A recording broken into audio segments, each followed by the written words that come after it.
Hey, what's up guys, it's Nate. Today what we're going to be talking about is how to take, or how I take, basically data from all different sources, put them all together and create a deliverable. So if that's something you're into, if you have been thinking about potentially productizing something that you're working on, or even doing a first prototype, I think that this video will be very helpful because what I'm showing you from a delivery standpoint is not requiring any special software. I'm doing this in Excel and in PowerPoint, and also using a mapping application called QGIS. So QGIS is free. Excel and PowerPoint you probably already have. So stay tuned and let's check out how we build this product. All right, let me clean up my browser. Not my browser, my desktop. Close all this stuff down. So what I'm going to show you guys is how I create a product that's called an NSA. What an NSA is it basically takes some of the basically if you have an organization, that organization is looking to create a new site. What we've built is the ability to you provide us that point, and what we do is we build isochrones, which is just basically a drive time around that point, and then what we do is we run a predictive model to figure out what the predicted penetration rate is going to be for that site. But then also we provide demographic data for the community in which is contained within whatever the market area is that we're predicting. So what I'm going to show you today is how we take that information, which some of it is a response from an API, some of it is data that's pulled out of Alteryx. Other things are maps that are created through this application called QGIS, which I'll show you in a minute, and just put it all together into something that you can deliver to a client and ultimately get paid for. So that's what I'm going to be working on. That's what we're going to go over. You follow along, I'll show you how I do that. Maybe that's interesting to you. Maybe you can steal some of these ideas and apply them to your own products. Who knows? So the first thing is we need to open up QGIS. If you don't have QGIS and you're an analyst specifically doing geospatial work, I highly recommend you pick that up. It's a really, really powerful application and it's free. So we can't beat that. So we're pulling this guy up. Just take a second. I already have the files downloaded to my desktop, so they're local. Obviously, if you're working with geospatial data, it's a different data format, so you just want to make sure that you have all that information local, because if you're trying to connect to something that's in the cloud or offsite, it's just the files are pretty big and it just gets really clunky if you're trying to build a map. So QGIS, first thing we're going to do is we're going to go in here, we're going to add our base map. I always use Google Road, pretty standard. And then I'm going to go to my folder. I want to say I called it something creative like NSA. NSA. And what we're looking for now is W shape, W point. I know, very, very creative naming convention, but that stands for basically the first initial of the site. And then the differentiation between, is it the point being the actual location in which we're predicting, and the shape being the drive time that we chose as the market area. So I've added both these shapes. You can see them right here, W point, W shape. We're gonna go ahead and we'll rename these because nobody wants to, you don't want to show the client that, right? And we're using a 10-minute drive time, and this is NSA point. So you can see on this little guy, that's where our point is.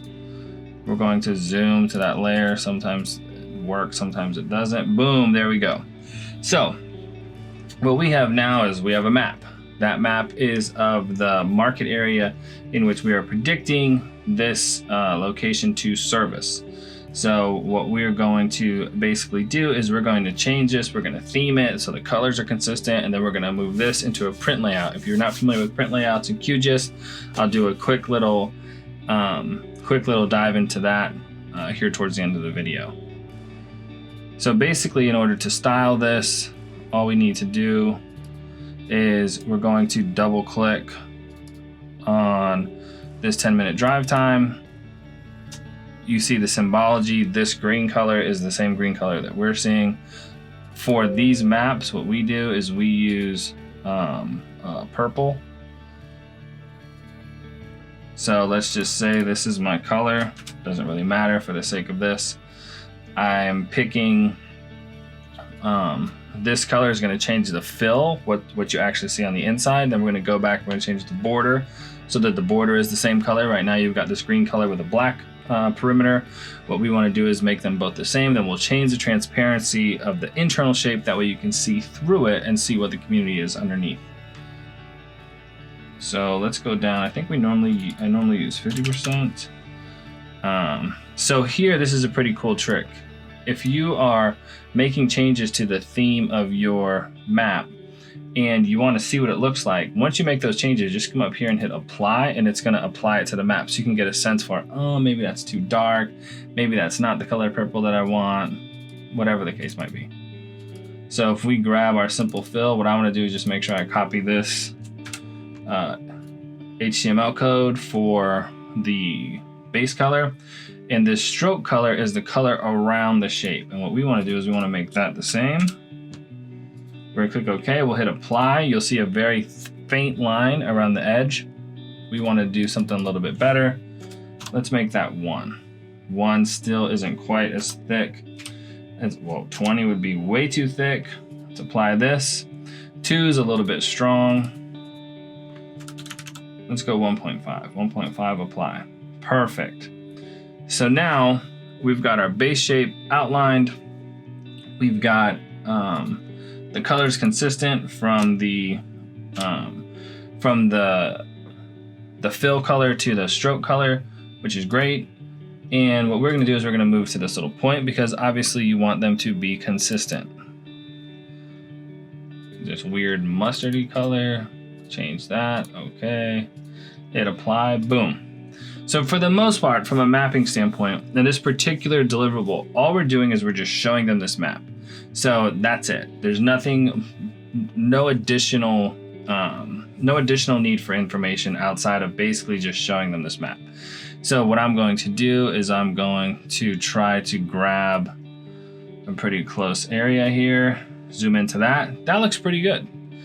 Now, in order to get to the print layout, so I can add my legend, I can also add my, what is it called? Can't remember what it's called, but basically the thing that shows what the scale. We'll add the scale. Boom. Print layout, new print layout. You got to name this print layout. We'll just call this Westwood because I believe that's the name of this. This basically opens up a template, and this template, or you can pull in information from your map and put it here, and then this can become like a poster, or this can become its own deliverable, right? So what we're going to do is we're going to come over here, we're going to grab this map, make it full screen. It's going to pull this image from here, right? It's going to pull it from back here and place it on this map. Fantastic, that looks great. Now what we want to do is we want to grab our scale. I always put the scale in this bottom corner. Perfect. And then we also want to grab our legend. So we come in here. Where is legend? Legend. Now the legend, they typically build it with a white fill, which I think is super ugly. I come in here. I turn off auto update. I remove Google Road because they don't need to know that I'm using the Google Road base map. And then I also come down here to background and turn background off.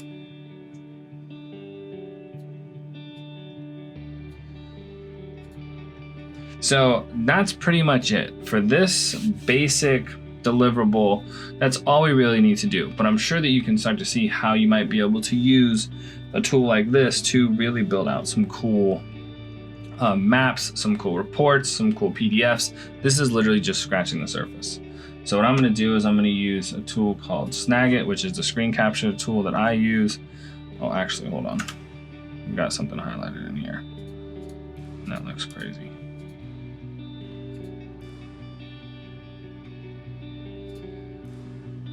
Hold on. Boom. So I just had that selected, so it looked a little bit crazy because I had that perimeter. So now we'll grab our screen capture and we'll do this. Now the reason that I do this instead of saving this as a PDF and pulling the PDF over into the PowerPoint is because I found that the quality of the image, I've got a 4K monitor, on a screen capture is a lot better than a saved PDF. So it'll differ for you depending on what you're working on. Now we're gonna open up PowerPoint. My last application, boom. This was a different one that we did. So basically, what you see here in this PowerPoint is a template. So a great way to prototype your products before you spend money on building them as web applications is to use PowerPoint.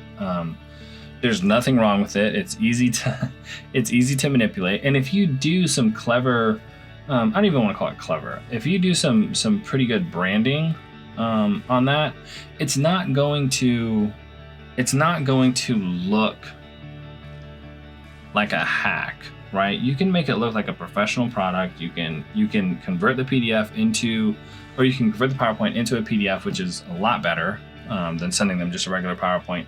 And you can change it. If you see in here, let's go to slide 4. These statistics might not be the statistics that are used in the final version of this application. But let's say we build these into PowerPoints and somebody's like, hey, you know what? It would be great if you added these 3 things. Can you take this one away? Can you change this calculation? Can you add this calculation? Can you add this whole section of information? Whatever it might be. It's a lot easier to do it in a PowerPoint than it is to rebuild your application over and over again. And I can tell you right now, if you cannot figure out how to build this PowerPoint with the information that you want to present in your product, in your web application, you are not ready to build your web application or to start on a product, because you have to be able to nail this, deliver this to clients. This is what we would call an MVP, minimum viable product. You can sell this, people will pay you for this, and you can hone your craft. You can hone the deliverable before you commit to putting it into, let's say, a self-service web application. If you build this and people love it and they're finding value in the information that you're providing, then it makes total sense to take this and turn it into maybe a bigger application. But if this isn't working for whatever reason, it's missing something, they don't want this map, they want a different map, they don't want these statistics, they need other statistics, it's much cheaper to iterate in PowerPoint than it is to iterate through application development. Trust me, I've done it both ways. So let's go over, we'll grab our screen capture, just hit copy. And this is literally just a process of filling in this information, right? You know, you have these little bars on there, the guides that'll show you, oh, now you're centered. Great. We'll come up here, we'll update this information so that it matches with whatever this current client is doing, and then we'll go through and we'll update this these pieces so that they're updated with the demographic statistics for this client, right? And then once we do that, we're done. You take this, you QC it, hopefully you send it to somebody else, maybe you got a salesperson or an account manager that you can send it to and they can take a look at it and make sure that these numbers make sense. But then you save this as a PDF and you send that off to the client. And that's your product, right? On average, we sell a product like this for a couple $1,000. Now, granted, there's a lot of hard work and there's been a lot of investment in the background with building out the ability to do the statistics and the proportional spatial overlays, building out the predictive model, which we use for a different product. But if you have the ability to generate meaningful information, meaningful concepts, don't be afraid to deliver them in a PDF, right, as a report. Is that the best version ever? No, it absolutely is not. It'd be great if this was an interactive web application. But by the time you've done this 5 times, 10 times, 20 times, you'll have a much better idea of the thing that you should build in the first place. And that will make whatever the first version of this web application you build that has this information, that takes this information and turns it into something interactive, that much better. And it's a lot cheaper to do it that way, right? Because ideally, when it comes to product development, application development, you want to start making money as soon as you possibly can to offset that development cost. So this is a great way to do it. Use the information you have, use the data that you have, put it together, put it in a PowerPoint, use that as your prototype, and ship the work and go from there. Hope you guys found this helpful. If you did, hit that like button, consider subscribing, share it with a friend, and I'll see you guys next time. See ya.